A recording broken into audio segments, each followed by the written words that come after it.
Hello and welcome everybody. I'm Dr. Eileen West. I'm a general internist in Fairfax, Virginia, and I am really excited today to have some special guests with us for our Facebook Live presentation.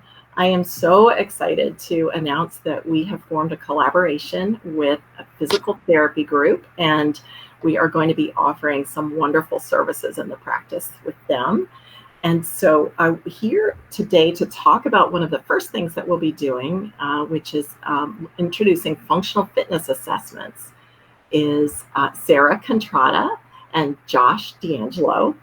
And Sarah is a doctor of physical therapy who was trained at Vanderbilt and she earned her bachelor's degree in medicine, health, and society and a master's of education in community development focused on public health from Vanderbilt, and then worked in clinical research and graduated with a doctor in physical therapy from Texas State University. So she is working affiliated with a company called MovementX, and she is going to be our new provider in our practice, and we're so excited that she's joining us. And we're also today very excited to have Josh D'Angelo here, who is one of the primary people who has developed the program called a functional fitness assessment, special functional fitness assessment program.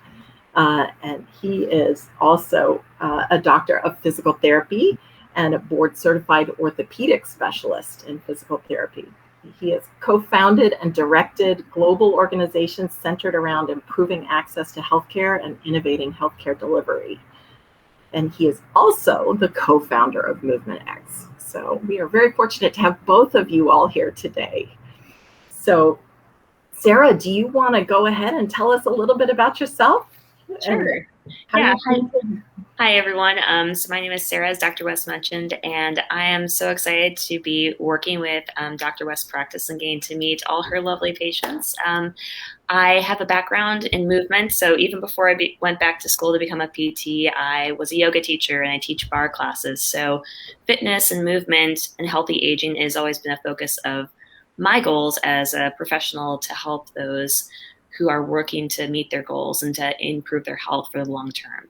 So I'm really excited to be helping Josh offer these services with Dr. West, and also to form this collaboration and to help provide some treatment and wellness services for you guys as you need.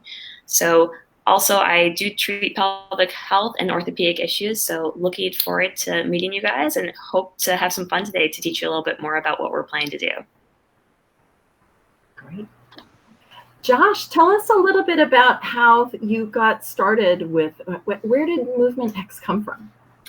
Yeah, sure. Thanks so much, Dr. West. And it's such a pleasure to be here. I just wanted to start with a moment of appreciation thank you for inviting us on today.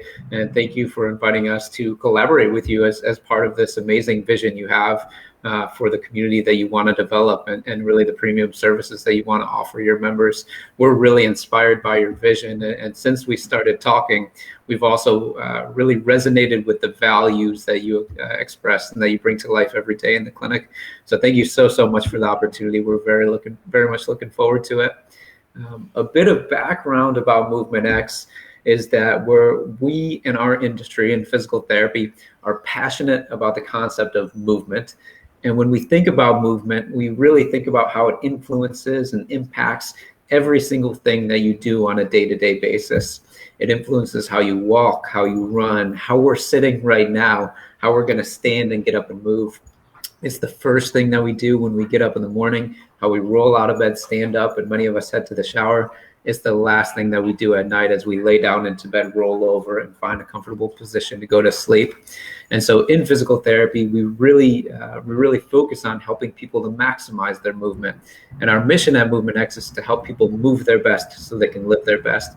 So we've done it through the traditional lens of physical therapy, which we're a bit biased, but we think is a wonderful service that can help everyone.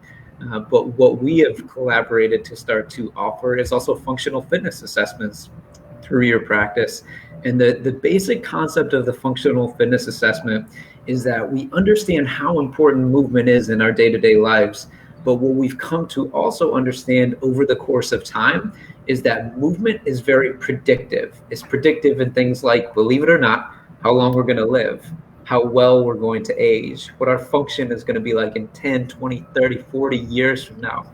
And so we said, okay, if we have this amazing body of knowledge that's proven to be informative about how we're operating in the day-to-day world and what our future may look like, we have to find a way to bring that to life. Oftentimes in our industry, we can see someone walking down the street and say, ooh, the left knee there, I'm worried about the left knee. We got to strengthen up the hip and strengthen up the ankle to support that knee. But now we really have a body of evidence and research where we can look at how you're moving, compare you to age and gender matched norms, and then take valuable and meaningful information from that to be able to hopefully change the way in which you're moving in the future and what your health outcomes look like. So we're really excited to start offering that in the practice. And we're excited to get rolling with it too. It's really wonderful. I think it's going to be an opportunity for people at whatever baseline level they're starting to go ahead and learn a lot more about their own physical status and then ease into an exercise regimen that will really help them. And the beauty of it is that you guys are totally comfortable working with high-level athletes in addition to those who may not have been exercising for a while. And so I think it's a really wonderful thing to offer. There's something in it for everybody. So. Yeah, the neat thing about this too, we've done quite a lot of them now. And we found even for people who are power lifters, we can identify some small deficits in their overall function that they're not even aware of. They may be able to lift 400 pounds, but if their hip mobility is off in certain areas, they're not going to be able to execute a really clean sit to stand from the floor. And so we may find small deficits. We may have an ability to help out someone who doesn't have an exercise program yet and really guide them to it. Or we may be able to find, where those refinements are, where those averages are, and help you make small tweaks for you to really live a healthy and long life. So it's designed for anyone and everyone who can move. And we know that means everyone. Mm-hmm. Yeah. Well, and there's lots of interest here already. I know that we've got people asking about it. So it's, I think it's going to be terrific. And sign me up. I want to be first. It's going to be terrific. So, I think it's really important to help people understand some of the health benefits that come along with exercise, because we all know exercise is good for us, but what does that really mean? And there are so many levels on which it improves our overall functioning that I think it's really important. It's not just own physical strength, but it's and as we age, maintaining that muscle mass that will allow us to prevent falls and continue to do the activities that we love and do the things that matter to us. But there's also a really strong benefit as far as psychological well-being and brain health. It helps to lift mood and helps to prevent the dementia over time. And it also is a wonderful stress reducer. So there are so many benefits to it. It really is, it's the best pill out there, and it's available and free. You just put your shoes on and go. And the trying to get people to enjoy it and understand it and get into that routine and have it be a really important part of our daily routine is where that long-term wellness benefit really comes. So I loved the story that I heard, Josh, that you told about your grandmother. Do you want to share a little bit about that with us? Oh gosh, sure, yeah, and to speak to so much of what you said, and Sarah, maybe you can add on after I hit this. Exercise is so incredibly important, and it's almost challenging because the benefits are so numerous that we all know it's important, but we don't exactly know why. But there are a few things I would love to share just very briefly on that front.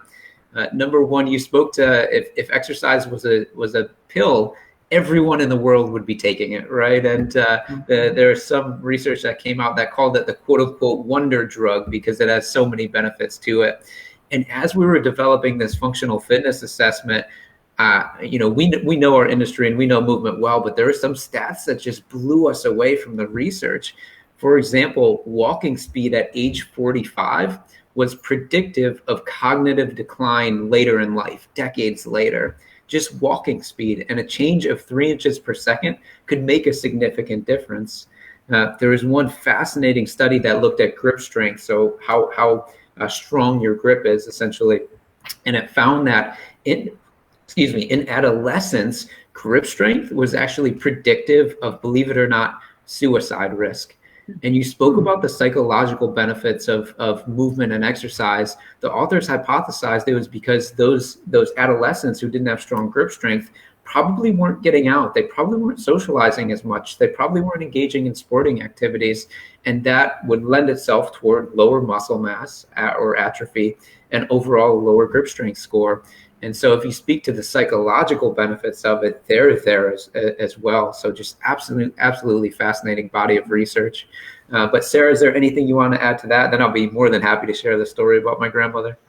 Yeah, I mean, like talking about just the overall health and wellness, we found, like looking through developing this method of measurement, that balancing just on one leg for more than 20 seconds is really indicative of a healthy brain, as well as fall risk for regardless of the aging population, whether they're in their 60s or they're in their 30s. So just doing something as simple as that, working on improving balance by a number of seconds, can really help someone's overall health and wellness as well as their brain. So yeah.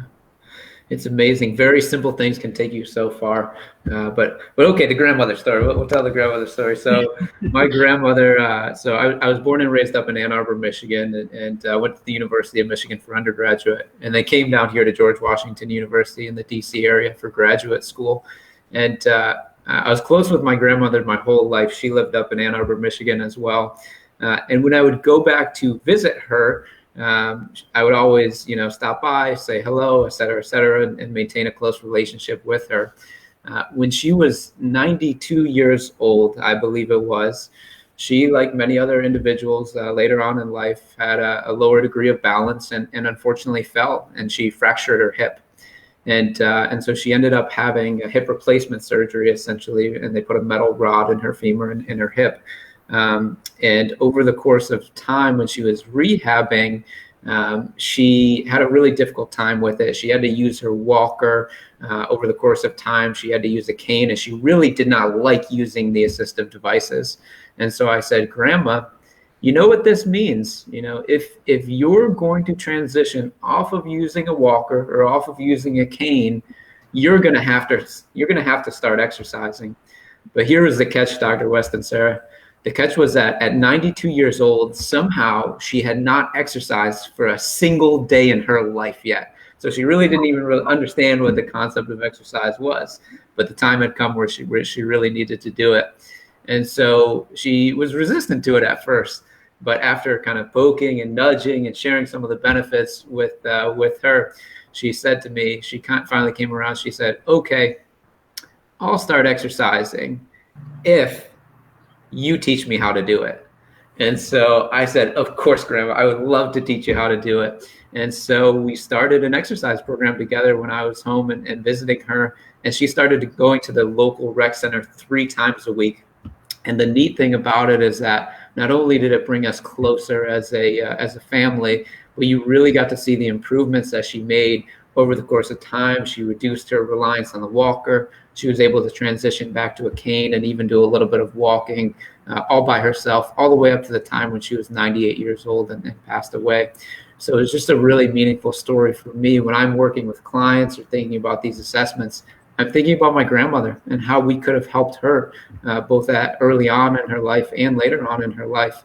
And I'm thinking about, okay, how did she benefit, and how can we continue to benefit a larger population? And my hope is that for all those grandmothers out there over the course of time, and for all those mothers, that if we do our job well, it's going to help to facilitate them moving better and them forming even closer relationships with their family as well. That's a great story. I love it when I hear it. People just, the motivation combined with knowing how to do it, knowing what to do, can make such a big difference for people. It's really terrific. Yeah. And, one of the benefits we haven't really discussed yet is also just cardiovascular health and well-being that comes from the exercise. And also just mitigation of cardiac risk factors, right? If you can, exercising regularly helps blood pressure. It helps keep your blood sugar under control. It helps with maintaining a healthy body weight or losing weight if that's one of your goals. And all of those things just are so vital. And that's one of the reasons that I really absolutely wanted to do this in my practice, because we can't be serious about wellness if we're not being serious about diet and exercise as well. So I think that's great. So tell us a little bit about the importance of getting a baseline functional status. Yeah, Sarah, you want to take that one, and then I'll add on after absolutely. you as well? Yeah, no, the baseline is so important because that really helps us provide an understanding of where you're starting off. What is your current health? Are you currently active, doing things, walking? Maybe you just need to work on some strengthening. Or is this really you starting? You're getting off the couch and like, hey, I just want to see where I'm at. Where do I need to start? How do I start to improve step by step? So it's really a great way to help us see where the area of potential improvement are for maybe optimal performance, general wellness, or improving different issues. Maybe there's some cardiovascular issues, as Dr. West just mentioned, or maybe there's some balance and some stability issues that we could help address. So it's really great to help us kind of set that baseline. Okay, where are you starting off day one to see, okay, what are your goals and how can we help to start to work towards getting there? And it's another one of those things like, Josh mentioned about the walking speed at age 40 is really indicative of cognitive decline later in life. So just simple things that we can start to assess and help to reduce maybe some of those risk factors that can accumulate with age. So. Yeah, I love it, Sarah. I think that's so well said. There's almost different layers of exercise. Number one, just we all know the benefits of exercise, so moving is important.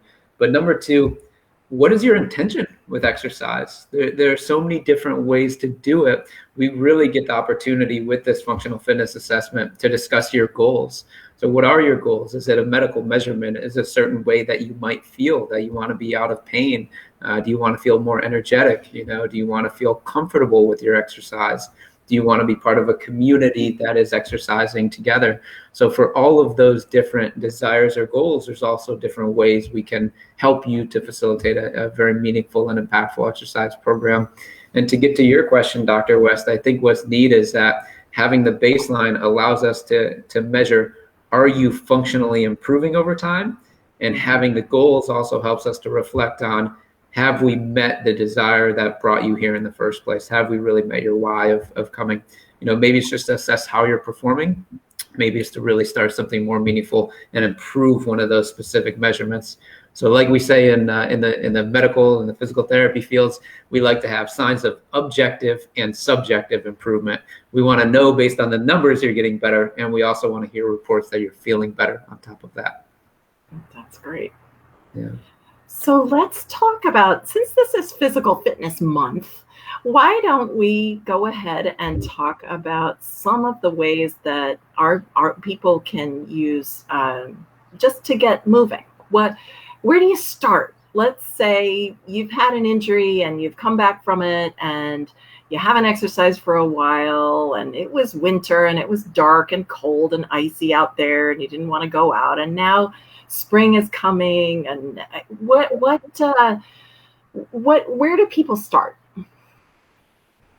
Yeah, Dr. West, that's a great way to it's awakening, right? We're in spring now. We're coming out of the dark. It's light later in the day.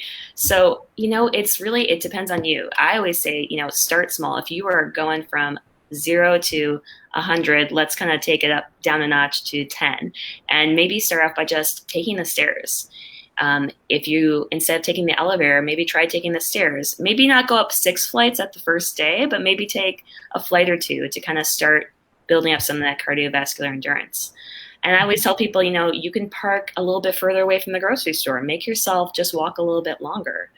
Or try to take a 10-minute walk break, at your lunchtime or before the kids get up in the morning. Just think about bits and pieces of movement and how can you move a little bit more each and every day, whether that means taking the loads of laundry up, smaller batches, upstairs at a time to just get yourself a little bit more movement.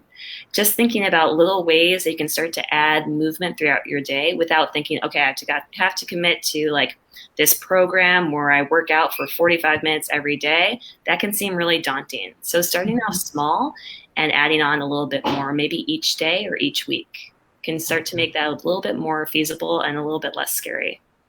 Yeah, well, that's terrific. And so important. It's just a matter of thinking about it, reframing your focus each day and saying, oh yeah, this is important. Yes, I'm going to do a little bit. Let's see what we can get done. Mm-hmm. And then, go ahead. There's a great article I think that may resonate that I looked at a couple of years ago. It looked at the concept of exercise snacks.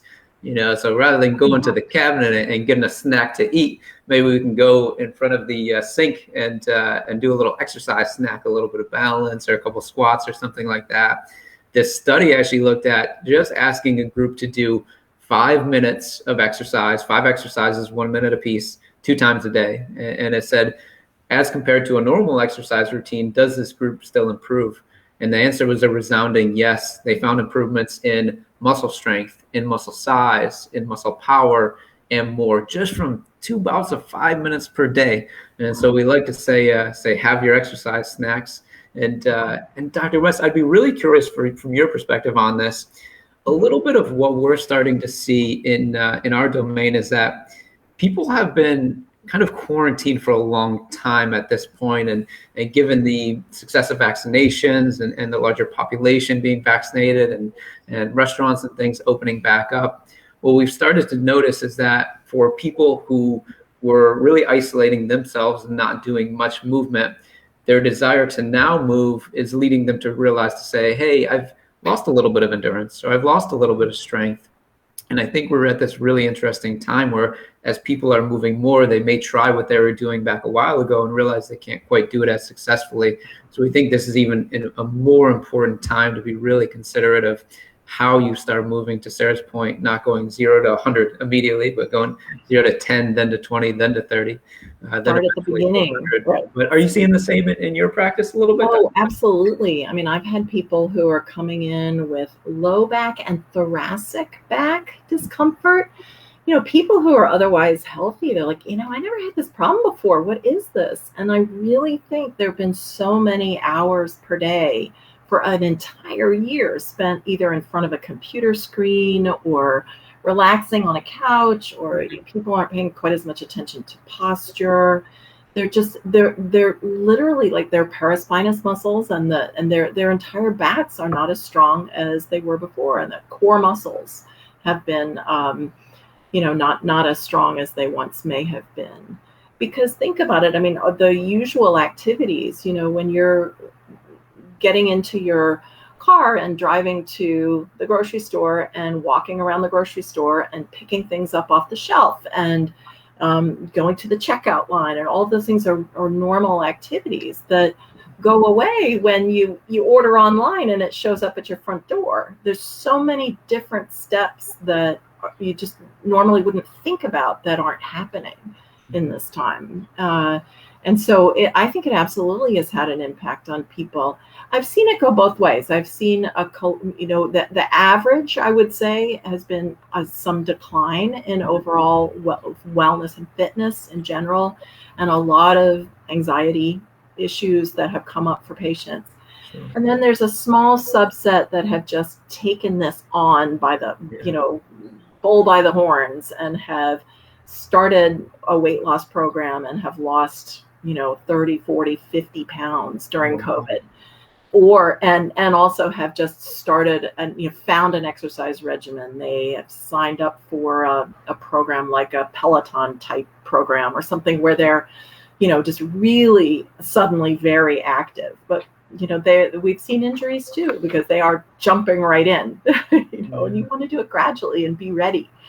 And that was one of the real reasons that I wanted my patients to be able to have their assessment, is to understand where are the points where they might be at risk for injury, so that as they embark on a new plan, they won't injure themselves in the process.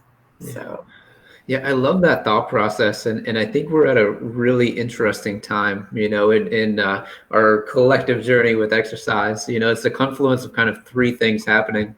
One is people are starting to move more, as you described, at a time when we all haven't been moving much. And like you said, even going to the grocery store, going out to dinner with friends, those are important times for us to maintain our strength when we're moving.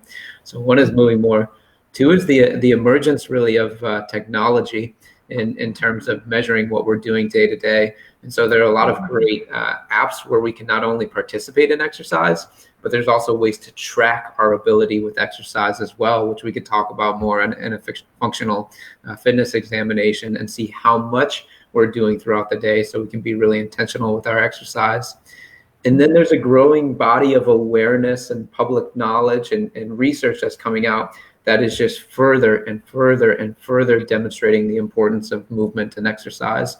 And so I think the confluence of those three things coming together make it a really important time to understand your own body, understand your abilities and levels, and start to prepare yourself even more for the future. We like to say knowledge is power, and really these assessments are all about helping to build self-awareness and helping to provide education for safe ways and meaningful ways to engage in exercise. Mm-hmm. So tell us a little bit about what types of equipment might be valuable for people to, if they're getting started on a program. What are the bare essentials that somebody might need in their homes to get started with this? And I'm also kind of curious just to hear what your thoughts are about some of the bare essentials for these monitoring and tracking devices that we have now too. I know that anybody with an Apple Watch has got a whole host of data points that can be gathered, and the question is what's going to be the most helpful. So I'd be curious about your thoughts on that. Yeah, I'd say that's variable, kind of depending on what your goal is. I mean, I have the Apple Watch myself, so but I think like starting off, if you're using a smartwatch, probably one of the easiest and best things that you can track via that is your steps and standing. If you are sitting for 8+ hours a day working on your computer, I love it that it tells me if I haven't been moving in the last hour, it's like, hey, I think it's time to get up, stand for a few minutes. So I think starting off, like the step count and the standing reminders are really helpful just to be like, okay, I need to move a little bit today. I need to start to kind of get my body doing something. So I personally love those two, and especially with patients I work with, I find those are easy things that they can just kind of track on a daily basis and make sure they're hitting their goals for that. And in talking about like bare minimum for home equipment, we always say this is how PT is. It depends. It kind of depends what your goal is. But I'd say bare minimum, if I had to say one thing, I would say a yoga mat. Just to give yourself a space, with at least a little bit of cushioning. You can roll it up, add some more cushioning. So if you're down on the ground, you have a little support for your back, a little bit of comfort for your joints. I think there's a lot we can do with body weight. So having a yoga mat and maybe like a stable chair, you can do a lot with, or a wall space. So That's great. And one of the things that maybe you can help them with, Sarah, when they come in is to actually decide what the settings should be for their iWatch, or whatever recording or monitoring device they're using. Because there's so many choices. It's like, okay, should I be getting 300 calories or 800 calories? Should I be walking for an hour, or should I? It's what's the daily goal so you can close those rings? Yeah, absolutely. That's definitely something that is individual and specific. So that's something we'd love to help individuals come in with and help them meet their goals, whether that's like just overall health and wellness, or maybe some weight loss, maybe trying to get a little bit healthier. So. Yeah, and I think that with more than half of Americans carrying some extra weight, it would weight loss with movement and muscle development, I think, is a big part of a lot of people's goals. So, and it's very helpful from the medical standpoint. It's when we think about a pound of fat on a body as a part of your basal metabolic rate, a pound of fat burns 5 calories in a day, and a pound of muscle burns 75 calories in a day. So if you are a foodie and you really don't want to give up delicious food, then you need a little more muscle mass to counteract the calories that are going to come in, so to maintain a healthy body weight. So when I first learned that, I was floored by that number. I just could 15 times more metabolically active. So more muscle works in your favor. I say that's why I'm hungry all the time. There's just so much muscle in there. You know, I just got to feed the muscle, right? I remember first really paying attention to that when, who was it? Michael Phelps was in the Olympics. Mm-hmm. And I read something about his daily routine and the fact that he had to consume 6,000 calories a day or he would lose weight and lose muscle mass. I thought to myself, how does he even eat that much? But when you're 6'4" or whatever he is and 95% muscle, that's what you got to do. So it's all, you know, so we just translate that into our own lives and our own goals and figure out the best way to work it. So I love it. That's so neat. And I also, to be additive, Sarah, to what you said, the yoga mat, when you see it, it's that visual cue that, oh, I should be using that. I should be getting down on the floor and on that, you know. And so it's a really low threshold way as well to build the muscle, so you can get to the point that Dr. West is speaking about. And I do have to say, for those of us who are not that into technology or who are not that technologically advanced, even something as simple as a pedometer, you know, they're out there for 99 cents, $5. That's a baseline to track how much you're moving day to day. Clip it on your belt or put it in your pocket, and you'll have a strong baseline there. So there are technologically really advanced ways to address it, and also some ways that don't rely on technology as much. But the key factor it's getting at is, what are you doing over that 24-hour window to build the muscle we're speaking about, to build the fitness we're speaking about, to build the endurance we're speaking about. Mm-hmm. And when we talk about moderate activity, you know, because we do the body composition assessment here. Yes. And so people will get some understanding of lean mass and fat mass and, you know, a typical basal metabolic rate for them based on their own physique. And I'm always astonished to see the difference between, you know, you can have a person who's 5'5", whose daily calorie intake is, you know, basal metabolic rate is 1,100 calories. Mm-hmm. And then you can have another person right next to them who's 5'5", whose basal metabolic rate is 1,900 calories or 2,000 calories a day. And that's where that muscle mass comes in. And so, yeah, we really want to encourage people to understand the monitoring and to know how much it can help them, but also to not be put off by it, because exercise has been around a lot longer than monitoring. Yeah. And I think what's so neat about your approach that gets me so excited, Dr. West, is how comprehensive it is, because you have the opportunity, you know, we're really looking at movement and function and flexibility, strength, power, things of that nature.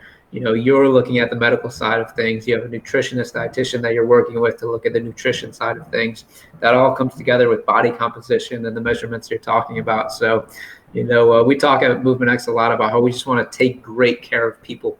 And I feel that you're really living that vision, and we're just excited to be part of it. Well, thank you. We're really excited to have you. It's going to be terrific. We're very looking forward to all the things we're all going to learn. Absolutely. It's going. So. Yeah. Good. All right. Let's just finish up with top 3 tips that you guys have to improve physical fitness. Like, what are the things that you would say would be first and foremost in your mind? And you talked a little bit about how to add exercise into your day, and maybe that's a part of it. But what other things how do you help people get into the right frame of mind to do this? And how do you help them to continue a program that they start? What's the best way to improve physical fitness overall? Well, I'd say, going off that, Dr. West, something that's super important, you know, if you are starting off small, or, you know, you're just trying to progress with what you're currently doing, getting accountable and, you know, setting some goals, whether that's telling a friend, your partner, or just writing down what it is that you want to work towards. So writing that on paper, writing it digitally, whatever works for you, and get some accountability. Maybe that is like a daily note on your calendar that pops up and says, hey, have you moved today? Maybe that's talking to a friend, but have someone who's going to help you, or maybe some device that's going to help keep you accountable to actually meeting those goals on a regular basis. So accountability and goals are definitely something that's going to help keep you on that path towards what you want to achieve. And those goals really need to be, within reach, right? If you set your goals so high, then you'll give up after the second day. Yeah, as PTs, we like to say we go for SMART goals. So you want to be specific. You want to have a period of time. You want, say what it is you need to achieve, how long you're going to give yourself to do that, and detail what it is. Like, I'm going to walk a mile, 3 days a week, and make it in 10 minutes or whatever it is you are going to be able to accomplish. Like, set that goal, and then you can have like a little reward system at the end. Like, hey, I met this, giving yourself that little boost. And, even thinking like trying not to use food, but maybe thinking like, hey, if I achieve this goal, I'm going to buy a new pair of athletic shoes. It's just another motivating factor to keep you moving. I love it. That's great. Oh, Sarah, you got the wellness instructor in you. I can see the bar and the yoga instructor coming on. That's really neat. That's a great idea. Yeah, I read this book to the point of what you said of setting achievable goals, Dr. West, setting the goal at 10 rather than 100. I read a great book by, I think his name was James Clear, called Atomic Habits. Have you heard of that one, Atomic Habits? Oh, it's a really neat book. It's all about habit formation. And he talks about how typically, our expectations, let's see, I might be backwards here if I'm on a graph. Our expectations are that as soon as we start exercising, we're going to see improvements. It's going to be a linear line, right? That's going to go straight up, improvements with time. And what typically happens is, though our expectations are linear, our actual improvements are not linear. So over time, we're pretty flat. And he calls this flat area, because we're not seeing improvements right away, the valley of disappointment. But the neat thing about it is that if you make it long enough, you will start to see those improvements over time, that you will catch up with your expectations. And with exercise, I think it's particularly important to acknowledge that, because there are different ways one can get stronger. But getting stronger through neural gains, or sprouting more nerves to your muscles, which is one way to build strength, takes about 6 weeks. And so it takes a little while. To actually get muscle hypertrophy, or muscles growing in size, it takes about 3 months. And so be consistent with your exercise routine. That would be one that I would add. Be consistent. And if you stay true to it, stay accountable in the way that Sarah's mentioning, then I think you'll see the results that you want to see. Stay with it. It takes time. The second thing that I would add, a second of three, would be, like we talked about, integrate it into your life. There's a great story. I had a gentleman who I was treating. He was 92 years old at the time. 92 years old. We measured his balance. He's a really amazing guy, former ambassador, still traveling all over the world. But we measured his balance, and he couldn't even maintain a single leg balance for 3 seconds. So we go 1,000, 2, and the other leg would come down. 1,000, 2, consistently every time. So I said, okay, I need you to practice your balance twice a day. Once in the morning when you're brushing your teeth, you have the countertop there to hold on to if you need to. And then once in the evening time when you're brushing your teeth. You brush your teeth 2 times a day, practice your balance 2 times a day. And over the course of 1 month, he did it consistently 2 times a day. He made it from going from single leg balance for only 2 to 3 seconds all the way up to 60 seconds consistently. And he massively reduced not only his fall risk, but probably his hip fracture risk as well, because we know that 90% of hip fractures are the result of falls in the older adult population. And so if he can do it at 92, by all means, any of us can do it. So I'd say integrate that exercise into your daily routine. Have your exercise snacks, as we talked about. And then the last piece of it, I got to do a shameless plug here. Get your functional fitness assessment. That would be my last tip to be healthy. Make sure that you understand what your baseline is, so that you can find what's most important to work on. Set those goals based on what your results are. Retest yourself the following year, if not sooner. And surely, if you're accountable, if you're consistent, if you're doing your exercise snacks and routine, you'll definitely see improvements. That's terrific. Thank you. This has been really wonderful. I just really enjoy hearing all of these different thoughts and ideas. It's really embarking on something exciting. So if people want to, I do encourage everybody who's a member of the practice to come and sign up. All you have to do is call the office and we'll put you on the schedule. Sarah's going to be seeing patients on Tuesdays and Thursdays in the office. So just give us a call and we will get you scheduled. And, if you're not a member of the practice yet, think about joining the practice. That's then these services are available to you and we would love to be able to offer them. So let's see. Thank you, both of you. Let's take some time to answer a couple of other little questions that may come up now.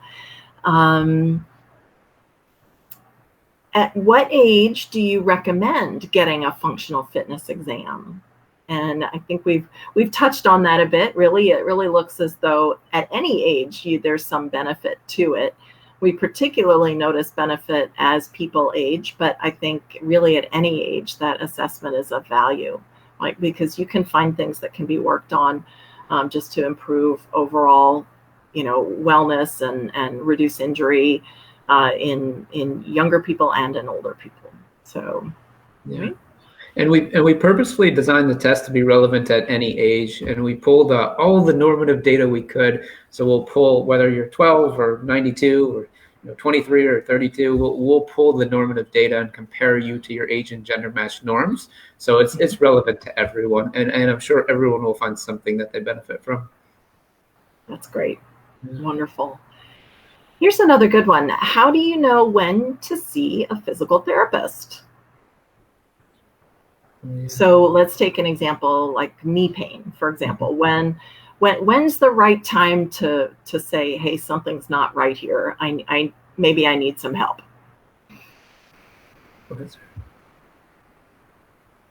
Oh, Sarah, we might have lost your sound. Lost your volume. Nope. Oh, no. Let me see. So if you keep trying, I can take a first stab at that and maybe listen to me in the background as you're trying to get it back. But yeah, so usually one of the problems of just being in the physical therapy clinic in the traditional setting that I noticed is that people would come in and they'll say, I've been having knee pain for 3 years. And I'll say, 3 years? Why did you wait 3 years to come and see me? So typically what I tell people is, if you're having pain for a few days consistently, then you want to start thinking about it. If you're having pain for at least a week, then it's definitely time to come in. The normal inflammatory process takes at least about 3 to 5 days to resolve. And we all have our daily aches and pains that come and go. But when it starts to be consistent, or when it starts to really interfere with what you're trying to do on a day-to-day basis, like going up and down the stairs, walking, squatting, sitting and getting up from sitting for a long time, once those things start being affected, then absolutely please come see a physical therapist. And another piece of that, why it's so important, is because the way that pain works is that our brain actually becomes sensitized to an area that's been painful for a while. So for example, say I had shoulder pain. If the shoulder pain has been lingering for 3 months, 6 months, the area in my brain that senses or feels my shoulder, if you look at functional MRI studies, actually expands. And so over the course of time that you're having pain, it becomes harder and harder to reverse that and work your way outside of that. Because your brain has essentially said, hey, this is a problem area. You always need to be careful of this problem area. Whereas if you resolve it kind of in a normal timeline of healing, it's much, much easier to work it out. And so not only do we have a challenge from a place of compassion, why did you let that knee pain last 3 years? I want to be able to help you. It's also from a place of, hey, it's actually a lot easier to take care of and get rid of the pain if you address it quicker. So my threshold is usually about a week. Yeah. And I know with a lot of orthopedic injuries, I'm thinking specifically about different kinds of sprains, sprained knees, sprained ankles, foot sprains, where something has been stretched in a way it wasn't supposed to. I mean, it's really not at all uncommon for a sprain to take 2 or 3 months. Absolutely. To really quiet down. I remember learning in medical school, 3 months for the initial injury to heal, a year before you really notice that you forget that it ever happened. Right. Right. And that's a really long window of time. Is there a benefit for physical therapy in the midst of that first 3 months with the sprain? Are there strengthening or counterbalancing exercises that can be done that would help with that? Absolutely. Yeah. Sarah, go ahead. Is your sound back? Oh no, it's not back. Okay. Yeah. I'll answer that up front, Dr. West, to say, first and foremost, if you ever even have a question as to whether or not you should be seen, just please give us a call. We're happy to speak with you over the phone. Let's talk for 5 minutes about what's going on. If there's even that thought, let's make sure you get taken care of. So we're always available for consultation as needed. Please don't hesitate to give us a call. That being said, to your question, absolutely. Honestly, if you have a big sprain, the sooner that we see you, the better. There's a normal healing process that we go through. And also, we want to be sure that we can accelerate that process for you. So right away, we're going to look at things like swelling and inflammation. Do we need to compress the area to make sure to get the swelling down? Do we need to use the regimen to gain back your range of motion and start getting you through exercises to facilitate flexibility coming back? Early on, that next phase starts to be, once you get your full range of motion, it's the strengthening and stability phase. So for example, for ankle sprains specifically, there's some great research to show that working on your ankle stability and the strength of the muscles around the joint, doing things like balance exercises, can help to prevent future ankle sprains and also facilitate healing of a current ankle sprain. So working on strengthening and stability. And then the next piece of it is really getting back to not only your function, but also some of the higher level exercises that you were doing. So are you getting back to walking as much as you were before? Another plug for the fitness assessment. We'll know how much you're walking before if you're doing the fitness assessment. So we got to make sure you get back to that. Do you have the capacity to do the different exercises and things that you used to do, whether it's jumping or walking stairs or bending over to, put up a Christmas tree or pet the dog or something of that nature. So absolutely, there's so much that can be done to help. Yeah, that's great. All right. Well, thank you both again for joining us today as we're launching our functional fitness assessments in the practice. I am just so thrilled to have a chance to talk with you and to hear your perspective, hear some of the background that you bring to this wonderful endeavor. And really, I feel every moment that I'm working with really skilled people here, and I think you all are going to do a world of good for my patients. So, Sarah, we are so excited to be able to see you twice a week in the practice. It's going to be terrific, and I really look forward to getting to know you better and to introducing you to the patients. And we're gonna have a lot of fun. So, thank you all again, and again, I'm so appreciative of everything that you're doing, and we really look forward to moving this forward. Thanks so much, Dr. West. We'll talk again soon. Okay. Okay. Take care. Take care now. Bye.